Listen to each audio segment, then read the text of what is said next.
Je vous écoutais depuis un moment et j'aimerais apporter ma contribution à ce débat. Parce que euh, il y a tout un mélange, il y a un mélange de gens, il y a un mélange de sujets quand j'écoute. Parce que ici, nous sommes en train de parler d'une question sécuritaire. L'étude qui porte sur le terreau, c'est aussi c'est une discipline scientifique. Mais cette discipline scientifique, en fait, elle n'est pas encore achevée parce que, bon, c'est, c'est un phénomène qui a commencé à attirer l'attention des scientifiques, comme je peux dire, de façon en valeur absolue, depuis les événements du 11 septembre. Donc, quand on regarde depuis quand date le monde et notre temps moderne, de 2001, 11 septembre 2001 à aujourd'hui, ce n'est pas tellement, ça ne fait pas trop longtemps, mais c'est déjà assez pour savoir. Donc, il faudrait qu'on intègre, quand nous voulons parler de ça, nous devons intégrer des aspects géopolitiques, la sociologie, l'économie, la psychologie, pour comprendre le phénomène. Parce que j'ai entendu beaucoup d'argumentation tout à l'heure. Et pour ma part, je donne mon point de vue, ça n'engage que moi d'abord. J'ai entendu des propos qui sont complètement hors de contexte, en fait. Parce que pour analyser ce phénomène-là, il faudrait vraiment qu'on aille un peu plus loin et qu'on sache, comme je le disais la dernière fois sur le plateau de Biafrica, que le Bénin soit un petit pays ou un grand pays. Lorsque on veut analyser un phénomène comme celui qui se passe aujourd'hui sur le plan sécuritaire, nous prenons le cas du Bénin, mais nous devons aussi le mettre dans le contexte régional, dans le contexte continental et dans le contexte global. Personne ne me dira le contraire que dans l'Afrique, le point de vue... Vous m'entendez? Parce que j'ai eu un appel que j'ai rejeté là. Vous m'entendez? Est-ce que vous m'entendez? Oui, président, on entend bien. Oui, on vous entend. Ce qui se passe aujourd'hui au Bénin n'est pas étranger à ce qui se passe sur le continent africain en général.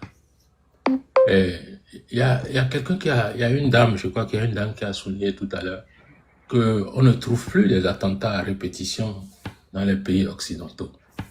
Et ça, vous allez remarquer que ce phénomène-là a commencé à s'étendre ou bien à se préciser depuis la chute du régime du colonel Kadhafi en Libye. Donc, et puis, les grandes puissances qui s'affrontent toujours à travers des mouvements de proxy. Chacun se cache derrière des organisations plus ou moins instigées ou eux-mêmes ils ont créé ou ils ont financé pour pouvoir déstabiliser les adversaires politiques. Donc, il y a des intérêts sur le plan géopolitique qui expliquent cela. Quand les gars, quand ils veulent pas s'affronter directement, de peur de s'auto-détruire parce qu'ils sont tous des puissances nucléaires qui peuvent se détruire la planète, ils s'occupent de se faire la guerre à travers des proxys. Donc, si vous voulez voir ce qui se passe aujourd'hui au Bénin, l'insécurité au Bénin est d'abord une extension de la crise sécuritaire qui frappe le Sahel, le Mali, le Burkina, le Niger. Mais c'est pas faux que au lendemain de Kadhafi n'était même pas encore complètement mort, son corps était encore chaud. Quand on a vu les premiers, comment on appelle, Touaregs débarquer dans le nord du Mali avec des armes lourdement armées pour occuper le nord du Mali et descendre, ils avaient tendance à vouloir descendre jusqu'à Bamako. Vous vous rappelez de cette intervention de l'armée française qui est allé les arrêter pour les pousser jusqu'au niveau de Kidal, et puis finalement donner les instructions aux militaires maliens, vous ne devez pas dépasser cette limite-là. Il était même en désaccord avec l'ambassadeur de France à Bamako, qui a trouvé que le gouvernement français était en train de faire une erreur stratégique et une erreur grave qui va lui coûter de perdre éventuellement le Mali. Et c'est ce qui s'est passé. L'ambassadeur, il a écrit un bouquin, il a témoigné. Donc, vous ne pouvez pas dire que tout ce qui se passe aujourd'hui sur le continent africain, du point de vue sécuritaire, que les grandes puissances coloniales n'ont rien à voir là-dedans. Dire ça, ce serait complètement ou bien de la naïveté, ou c'est de la malhonnêteté intellectuelle. Mais les puissances coloniales, mais qu'est-ce que nous devons faire pour qu'elles nous laissent tranquilles, jouir de notre souveraineté, jouir de nos ressources et ne pas y mettre leurs mains? C'est à nous d'abord de prendre conscience de cela et de pouvoir faire ce qu'il faut faire par rapport à ça. Donc, moi, quand je reviens au Bénin, je dis qu'il y a un phénomène de contamination. Il y a une contamination frontalière des groupes affiliés à Al-Qaïda, des groupes affiliés à l'État islamique,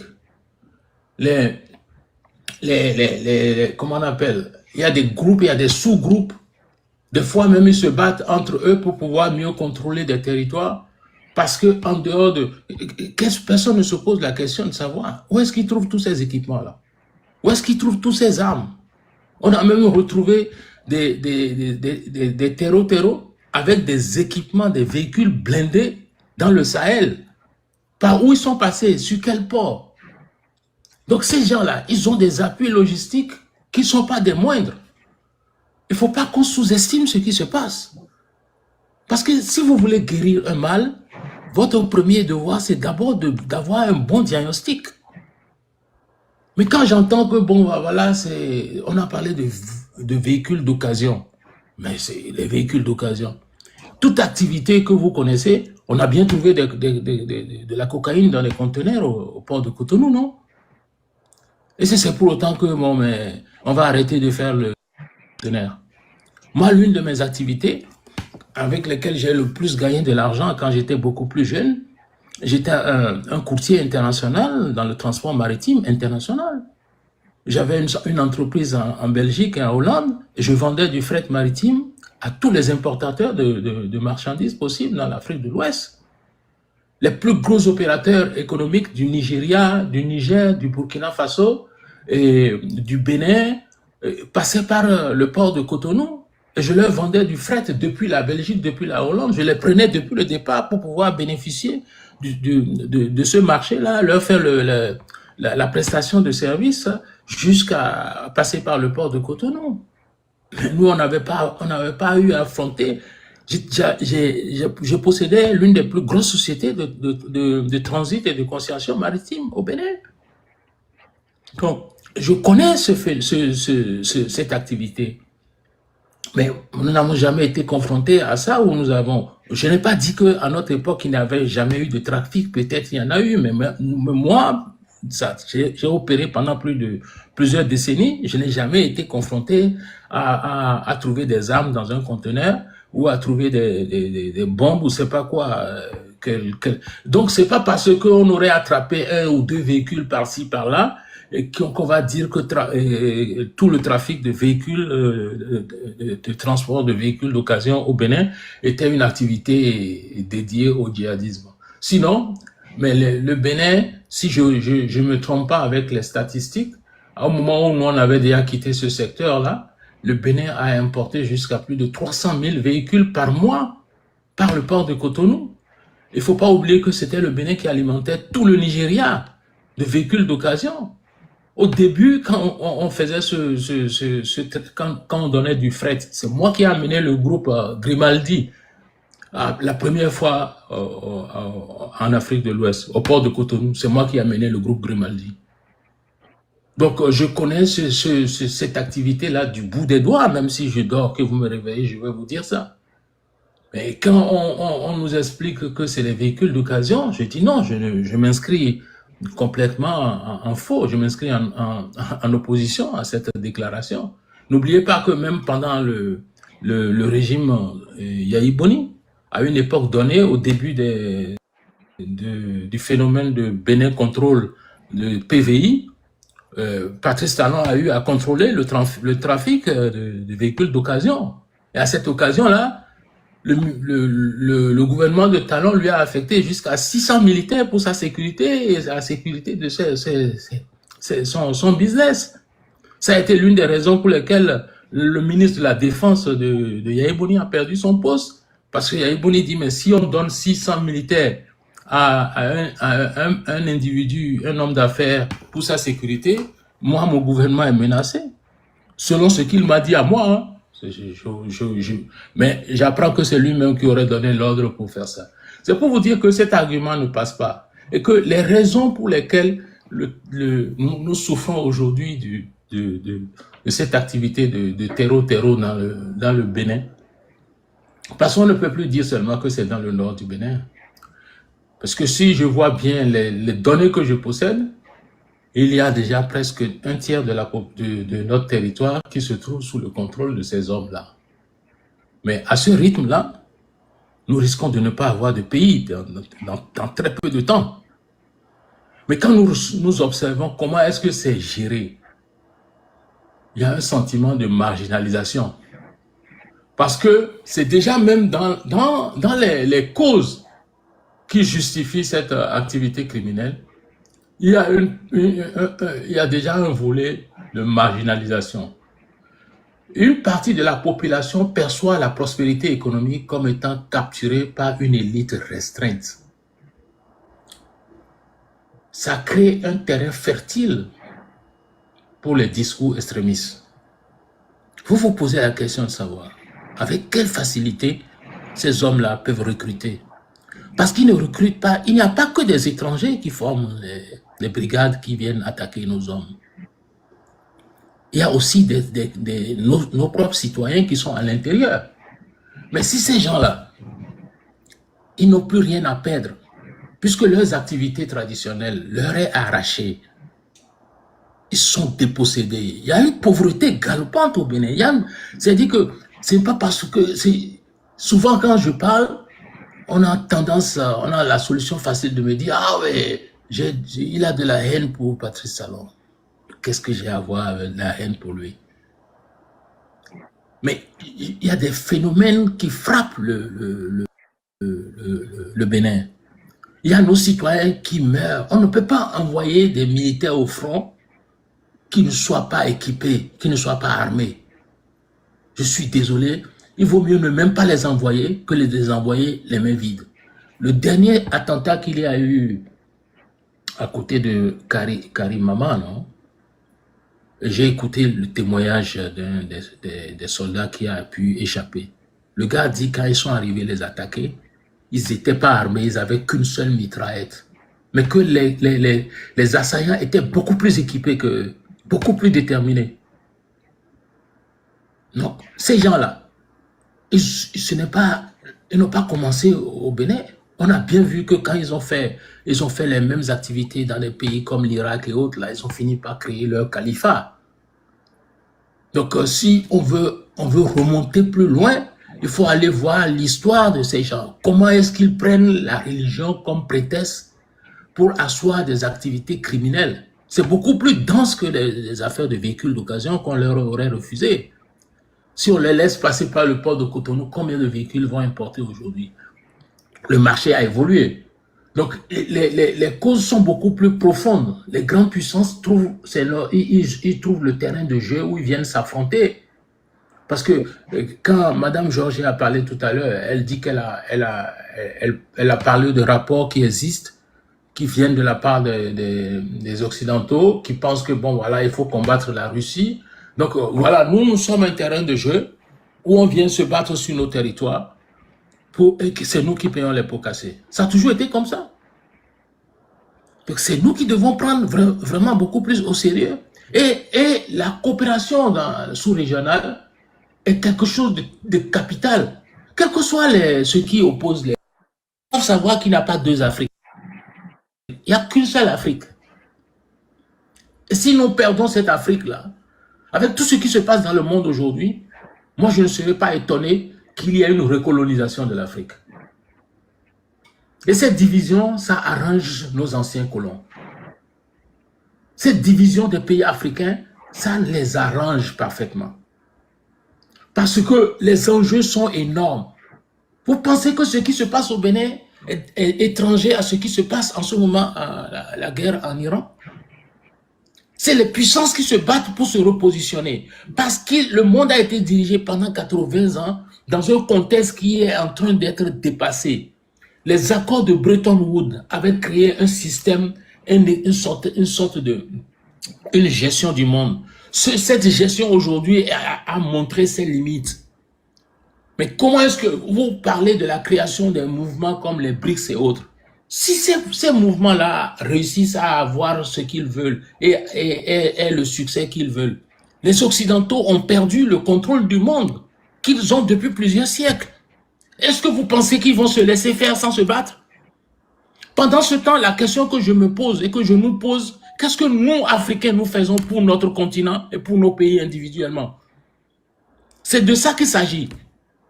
Nous n'allons pas nous mettre dans des petits conflits de personnes et autres là. Pendant ce temps, l'Afrique est en train de partir.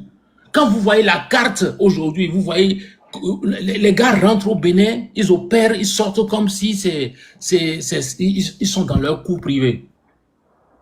Il y a est-ce que vous savez que ça fait déjà plusieurs années que la route qui passe de Cotonou, du Bénin directement pour rentrer au Burkina Faso est fermée et que c'est livré, c'est dans la main des terreaux depuis plusieurs années? Combien d'opérations d'expédition militaire nos autorités ont lancé pour pouvoir récupérer ça? Ils se contentent de ça. Pendant ce temps, on se bat à Cotonou pour voir qui va contrôler le pouvoir à partir de 2026. On fait comme si de rien n'était. Combien de fois nous avons rendu hommage à nos soldats qui sont morts au front? Combien de fois on a vu le gouvernement sortir pour aller rendre hommage? Moi, j'ai vu encore il y a 3 jours, les 3 premiers soldats qui sont tombés au front dans la guerre en Iran. Donald Trump et toute sa famille et tout le gouvernement étaient à l'aéroport pour aller accueillir leur cercueil. 3 personnes ou 4, je crois. Mais nous, là, on tue de façon industrielle nos soldats. Et le fait qu'ils soient sous-équipés, ce n'est pas un secret. Ça ne se justifie pas. Le dire ne veut pas dire qu'on est contre Patrice Talon. Il faut que le gouvernement qui est en charge s'occupe des questions qui sont à l'origine. Si vous voulez guérir un mal, il faut attaquer le mal à la racine. Donc, il y a le sentiment de la marginalisation que j'ai évoqué tout à l'heure. Il y a la pression stricte, les aires protégées, les parcs nationaux. Parce que, par exemple, le phénomène de parc Afrique qu'ils ont mis, African Park, non, qu'ils ont mis dans la Pandjari, pour les choses là. Ça marginalisait les chasseurs, et les pasteurs locaux. Ça les pousse vers les activités illicites. Tous ces gens-là, c'est des personnes qui sont, c'est de la main d'œuvre que ces secteurs recrutent facilement. Nous avons aussi les conflits communautaires et fonciers, qui sont aussi des sources. À chaque fois que nous pouvons nous entredéchirer entre nous, c'est l'opportunité pour les recruteurs. Ils sont là, ils viennent avec du cash, ils vous donnent du cash. C'est souvent ces messieurs-là, quand on les attrape, ils ont de grosses quantités d'argent, que ce soit du CFA, que ce soit des euros, ils ont des dollars, ils ont tout. Mais il y a des mains noires, plusieurs mains noires derrière eux, qui leur donnent tant d'armes. Il y a combien d'usines qui fabriquent les armes en Afrique? Ils ont des drones. Ils n'ont pas que des motos. Des gars là, ils prennent des mitraillettes qu'ils fixent sur leur moto. C'est tout un métier. Ces types-là sont plus professionnalisés que nos militaires. Le fait de recruter la quantité de militaires pour les envoyer comme chair à canon, ce n'est pas la solution. C'est criminel, on les envoie au suicide. Dire ça ne veut pas dire qu'on s'attaque à Patrice Talon. Mais c'est Patrice Talon qui a choisi d'être président du Bénin. Il faut qu'il assume. Personne ne l'a forcé à être président. S'il est président, il faut qu'il assume. Donc il y a aussi le contexte politique, le climat de tension que nous voyons qui, comment, à l'intérieur. Ça revient au problème du Bénin. Les Béninois aujourd'hui sont divisés. Il y a une forte tension. Beaucoup de Béninois se sentent exclus du pouvoir central. On a exclu tout le monde, on prend le pouvoir, on en fait une affaire exclusive. Tout ça là, c'est des frustrations. Donc, il y a une recrudescence des attaques depuis surtout début de cette année. J'ai l'impression que les gens, ils ont trouvé un désir, un plaisir à venir attaquer de façon répétitive le Bénin. Le Bénin et le Togo, là, voilà, combien de kilomètres qui nous séparent? Pourquoi nous avons tant d'attaques? Essayons de regarder dans le miroir. On ne doit pas avoir honte de ce que nous vivons. Si nous avons honte de ça, nous n'allons jamais apporter des solutions. Parce que nous n'avons qu'un seul Bénin. Si ce Bénin-là est occupé par les terreaux, mais bientôt on ne va même plus pouvoir se réunir et dire qu'on est béninois, puisque le drapeau n'existera plus. Est-ce que vous savez qu'ils ont nommé un émir pour le Bénin il y a quelques semaines? Vous êtes au courant que les terreaux ont nommé un émir pour le Bénin? Quelqu'un a appris ça? Oui, monsieur Rodriguez. Quelqu'un a appris ça? Oui, bien sûr. Mais oui, bien sûr. Vous voyez la dangerosité? Ça veut dire que le Bénin s'en va pour devenir un pays qui sera gouverné par la loi islamique. Mais vous me voyez, moi, porter comment? Je dis souvent Alhamdoulilah. Mais vous avez une idée de ce qui nous guette? Nous sommes en face de ceux qui prétendent faire la guerre sainte. Mais c'est d'une gravité pas possible. Allez-y voir qu'est-ce qui s'est passé à la mort du prophète Mahomet. Les quatre premiers califats qui ont succédé le calife, c'est celui qui a succédé au prophète Mahomet parce que le prophète n'est pas seulement un chef religieux, il était devenu aussi un chef politique et tout ça là. Les quatre premiers, à l'exception de Boubacar, qui était le tout premier qui serait mort d'une mort naturelle, on a même dit qu'on l'a empoisonné, mais ça c'est une parenthèse. Les trois autres qui ont suivi ont été tués violemment. Certains ont été tués en pleine prière. Certains ont été on a éventré leur tête avec l'épée, empoisonnée. Et puis, là, cette violence-là, vous vous rappelez de Al-Baghdadi à Moussoud, quand il est sorti pour être nommé le califat de l'État islamique? Vous vous rappelez de tout ce qui a succédé à ça? Je pense que face à ce phénomène-là, on ne doit même pas parler d'opposants et comment on appelle, de rupturiens et autres là. On doit se mettre ensemble pour se battre et protéger notre seul pays que nous possédons. Le petit pays que nous avons, le Bénin est un petit pays.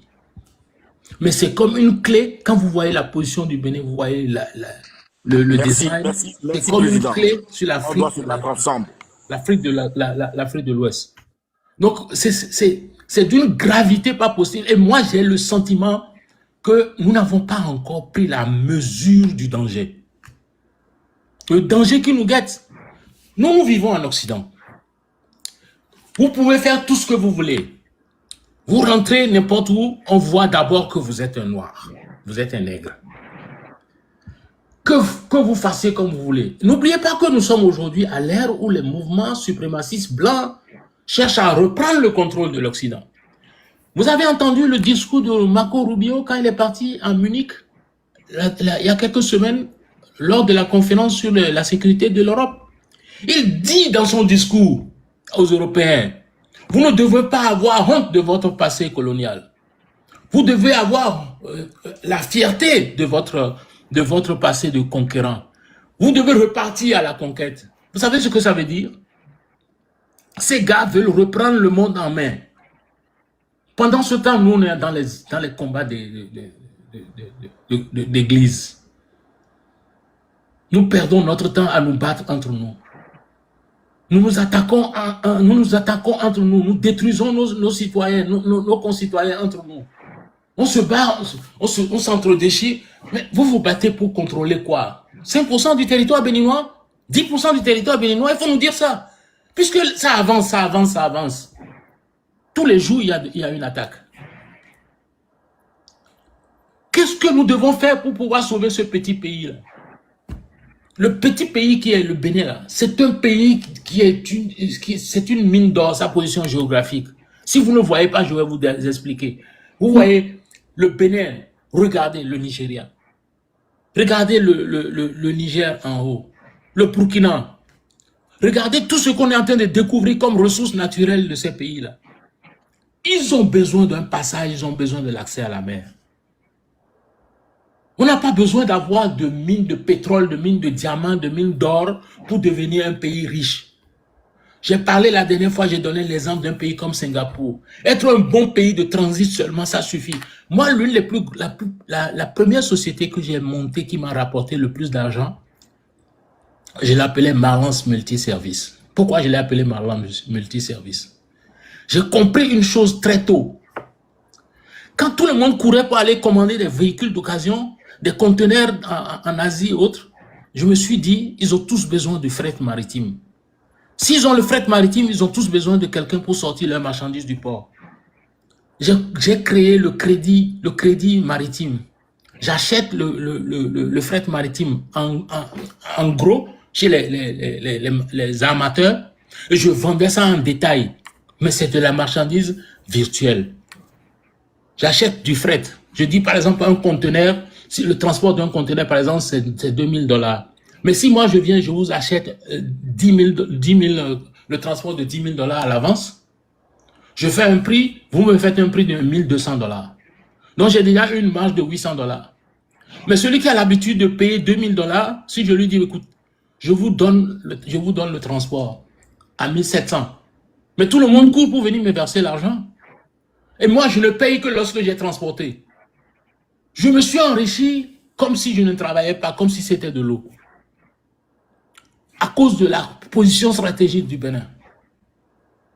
Vous savez combien de centaines de personnes qui ont été employées dans mon entreprise, qui ont gagné de l'argent, qui ont construit des maisons, qui ont eu des enfants, des petits-enfants? Énormément. Seulement le service, si le Bénin se spécialise en matière de service. Mais vous ne pouvez pas vous spécialiser en matière de service lorsque vous êtes occupé à arracher le bien des autres. Vous êtes occupé à fermer les entreprises. Combien de fois on a vu le gouvernement béninois sortir pour prendre des mesures pour encourager les jeunes pour qu'ils puissent entreprendre, créer leur propre entreprise, leur donner des subventions pour faire telle chose. On ne voit pas ça.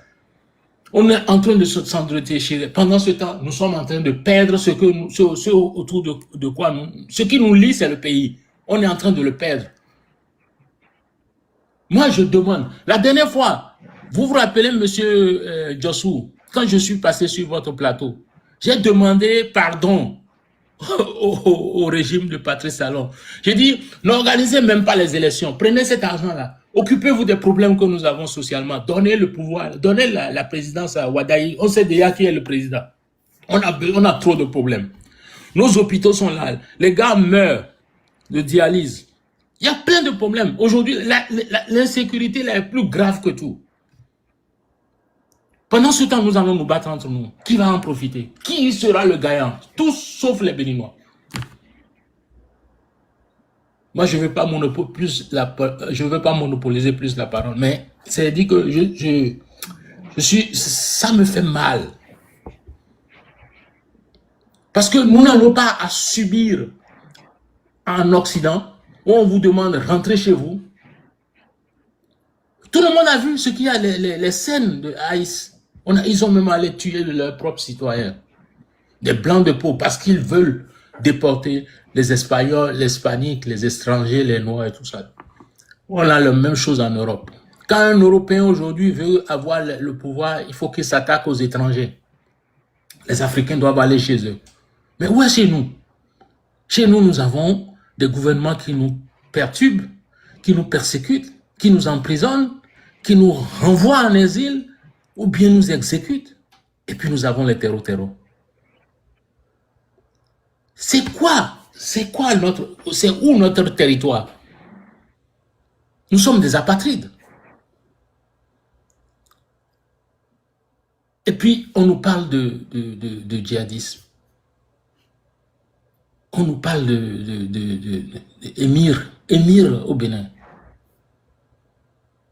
La charia, ils veulent appliquer la charia, c'est pourquoi ils parlent d'émir. Si on applique la charia, plus personne ne peut faire autre chose que la religion musulmane. C'est plus grave que ce que nous discutons là. Je vais m'arrêter là pour l'instant. Je vous remercie. Merci, monsieur Rodriguez. Est-ce que vous me permettez d'apporter, enfin pas réplique, mais une contribution? Contribution, oui, pas trop long parce qu'il y a d'autres personnes qui n'ont pas encore parlé, monsieur Tisté. Je vais être très court. Bonsoir, Oui. président. Moi, c'est Distel Amoussou. Et lorsque vous parlez... Bonsoir à vous, monsieur Amoussou. Je n'ai jamais eu l'occasion de vous parler, je vous salue. Oui. C'est vrai, peut-être que le nom ne vous dit plus rien. Moi, j'ai gagné beaucoup d'argent avec vous. Vous en avez gagné ailleurs. Vous devez me payer des impôts tout de suite. Monsieur Oba, il faut l'attraper. Les derniers chèques que j'ai eus, c'était dans le dossier Yacouba, conseil technique à la présidence, je ne sais plus de qui, avec monsieur, comment il s'appelle, votre collaborateur Gilles. Bon, je passe. Ah bon? Oui. Donc, monsieur Oba, prenez-le, il me doit. Rouski Dom, tout ça, c'était ma maison. Bref, moi j'ai écouté et je voudrais retenir l'essentiel. C'est le plus important pour moi. On ne devrait plus parler, citation, on ne devrait plus parler d'opposition ou de mouvance. Nous devons nous mettre ensemble pour combattre ce phénomène. Je dis c'est grand. C'est grand et c'est comment y parvenir maintenant. Parce que le problème de formation de nos militaires est là. Nous en recrutons parce que nous sommes face à la menace. Comment acheter les armes? Vous connaissez le mécanisme. Moi, j'étais à Sirte avec vous. Et tous les avions que vous avez affrétés pendant 10 ans sous le général Kérékou, j'étais dedans. Feu Tété était toujours assis à côté de moi. À Paris, je me rappelle, je suis venu avec lui dans votre suite et je connais la suite. Bref, donc, à l'hôtel Bristol. Donc, c'est pour dire quoi? Comment on fait pour l'acquisition des équipements? Vous savez, vous connaissez le mécanisme, je ne vous l'apprends pas. Pour acheter des armes, même le Burkina Faso s'en plaint. Pour acheter des armes aujourd'hui, vous connaissez le mécanisme. Pour acheter de l'infrastructure, vous connaissez. Comment on fait? Comment on fait pour que les renseignements humains... Avant vous, j'avais parlé de la responsabilité de l'État qui doit ériger des infrastructures socio-communautaires le long de nos frontières. J'ai parlé de l'enrôlement, le recrutement. Les jeunes hommes qui ont trouvé ça comme filière, qui vendent l'essence 1 litre à 5 000. Qui achètent le paracétamol dans nos pharmacies à 100 francs, mais qui les revendent à 10 000. C'est des problèmes réels. On ne peut pas se voiler la face. Mais là, comment on fait? Est-ce qu'il faut croiser les bras, ne pas envoyer des militaires au front? Attendre qu'ils prennent... C'est vrai, soit dit en passant, le Bénin n'est pas occupé à un tiers. C'est pas vrai. Est-ce qu'il faut attendre pour que, effectivement, ils occupent le tiers du Bénin? Non. Il faut faire le combat, mais pendant ce temps, structurer, organiser, consolider, conforter la défense. C'est mon point de vue. Merci. Vous voulez que je lui réponde? Oui, si c'est possible. Monsieur Jossou, Oui,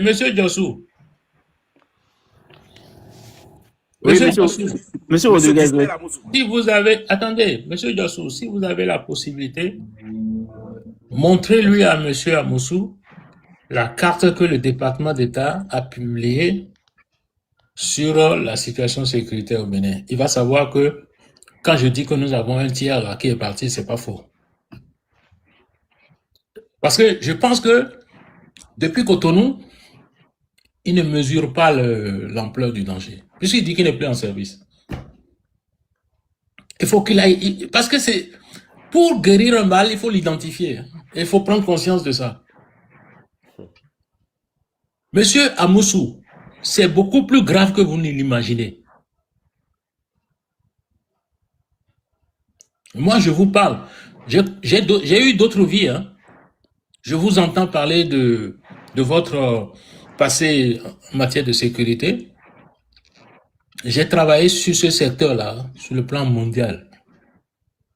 C'est que ce qu'on ne connaît pas de moi, c'est pas la peine que j'en parle. Mais je vous dis, sans hésiter, c'est beaucoup plus dangereux que vous ne pouvez imaginer. Maintenant, vous avez demandé comment on fait. Vous savez, vous voulez la vraie réponse? Lorsque vous voulez la réponse, monsieur Gisèle? Oui, président, oui, oui. Lorsque C'est notre président. lorsque les Béninois demandent qu'ils veulent des assises, vous avez toujours pensé que c'est pour dire à Patrice Talon, donne-nous le fauteuil? Patrice Talon est parti dans un mois. Non, non, non, je ne pas. Nous tous savons qu'il ne part nulle part, puisque au minimum, il sera au Sénat, il va continuer à contrôler. Donc, moi, je ne vais pas acheter cette version-là. Je connais ça, je connais déjà le phénomène. Je vais faire qu'un seul mandat, après c'est 2 mandats. Après maintenant, c'est 7 ans, c'est Sénat, c'est... Bon, je ne veux pas qu'on aille sur ce terrain-là. Occupons-nous de la sécurité. Vous voulez gérer le Bénin et ne donner la parole à personne. Vous décidez du sort du Bénin au nom de tous les Béninois sans consulter qui que ce soit. Dans ces conditions, comment voulez-vous trouver des solutions pour les problèmes qui minent notre vivre ensemble? République, ça vient de res publica. Ça veut dire ce qui appartient à tout le monde. Et quand quelque chose appartient à tout le monde, on gère ça avec tout le monde. On ne gère pas ça de façon arbitraire. Vous avez fait Kérékou. Vous savez que Kérékou ne faisait pas ça. Et on lui reprochait même le fait qu'il ne prenait pas des décisions pour imposer. Il dit toujours, une fois que vous discutez, vous êtes d'accord, je serai d'accord. Vous avez entendu sa phrase, si vous êtes prêt, je suis prêt. Non?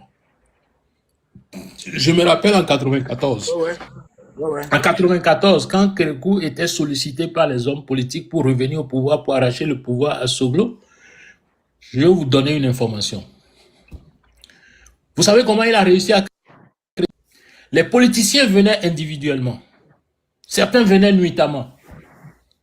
Je connais des politiciens, je ne vais pas nommer leurs noms. Je ne vais pas donner leurs noms ici. Je ne vais pas les nommer ici. Des gens je connais des gens qui m'ont demandé, amène-moi chez lui. Et quand on arrive au portail, ils se couchent. Ils disent, il ne faut pas qu'on me voie. Parce qu'ils étaient avec Soglo. Mais quand ils allaient voir Kérékou, à chaque fois quand ils finissent de parler, ils demandent, si vous votez pour moi avec vos 10 doigts et vos 10 orteils, est-ce que je vais redevenir président du Bénin? Chacun répond non. Il dit, allez-y vous mettre ensemble. Allez-y vous mettre ensemble. Sans sortir de chez lui, c'est comme ça qu'il a poussé les politiciens à aller former la plus grosse coalition politique qui a fait échouer Soglo. Soglo a été surpris de comment il a perdu le pouvoir en 3 semaines. Ce fameux caméléon qui remontait sur le Bénin pour prendre la tête. 3 semaines. Sa première sortie, c'était au PLM à Lédio. Donc, nous ne pouvons pas régler les problèmes du Bénin si tous les autres sont exclus et qu'il n'y a qu'un seul homme qui gère. Aujourd'hui, les comptes pouvoirs n'existent plus. Soyons sérieux. Il n'y a plus de comptes pouvoirs. Il n'y a pas de participation, il n'y a pas de débat. Par exemple, on a mis dans notre constitution qu'on ne peut pas toucher au délai de mandat. On l'a touché nuitamment. On a remis en cause le dispositif, on a créé un Sénat pour pouvoir désormais contrôler le vote des lois. Et qui sont ceux qui composent le Sénat? Des personnes qui ne sont pas élues. Alors que nous avons des problèmes existentiels. Le problème des terreaux, c'est un problème existentiel. Ce n'est pas un problème partisan. Moi, je suis prêt à contribuer. Mais on contribue, on ne dialogue pas tout seul. On dialogue avec des gens qui veulent parler avec vous. La politique au Bénin, ce n'est pas ce qu'on a connu. Et tel que c'est là, nous allons continuer. Il y a, quand vous prenez le sujet du Bénin, il y a des informations qui sont des, comment on appelle ça? C'est des, comment je peux dire ça en français? Il y a des informations qui sont open source. Il y a des informations que vous n'allez pas voir quelque part. Les informations que vous pouvez voir quand vous allez sur Google et autres là, c'est des trucs qui sont open source. Il y a des informations qui sont fermées, qui sont classées, où vous devez avoir accès quand vous êtes un initié, que vous êtes dans des réseaux précis. Donc, on ne peut pas régler le problème du Bénin de la façon dont c'est géré là. Et je ne peux pas être assis autour d'une table où on va envoyer des soldats dans des positions isolées, sous-équipés. Il vaut mieux ne même pas être là-bas. Parce que vous savez, en matière de guerre, en matière de sécurité, il vaut mieux perdre des équipements, beaucoup d'équipements, même des fois il faut perdre des territoires que de perdre des soldats. Parce que pour former un soldat, pour mettre au monde un individu jusqu'à le former, ça coûte beaucoup plus cher que tout ça. C'est pourquoi en matière de guerre, lorsque la situation militaire n'est pas bonne, on fait le repli tactique pour sauver les vies humaines. Et une fois que les situations les conditions sont réunies, on revient pour reprendre du territoire. Donc pour répondre à votre question là, je continue de croire que tout le monde doit mettre sa contribution. Tout le monde sans exception. Et ça ne peut pas se faire dans l'exclusion. J'ai fini. Mais monsieur Jossou, s'il vous plaît, montrez-lui la carte. Parce que la carte a encore évolué. Est-ce que vous savez que la carte a encore évolué depuis une semaine ou deux? Président, j'ai la carte. Ah, ok. Donc, vous faites la politique, en fait. Pas de la politique parce qu'elle n'est pas réelle. Oba. Bon, ça, c'est notre débat. Ok, Oba, le russe, s'il te plaît. vas-y. Merci. La Oui, parole. vas-y, le russe. Oui, vas-y. Bon, je pense que M. Martin Rodriguez a dit quand même beaucoup de choses.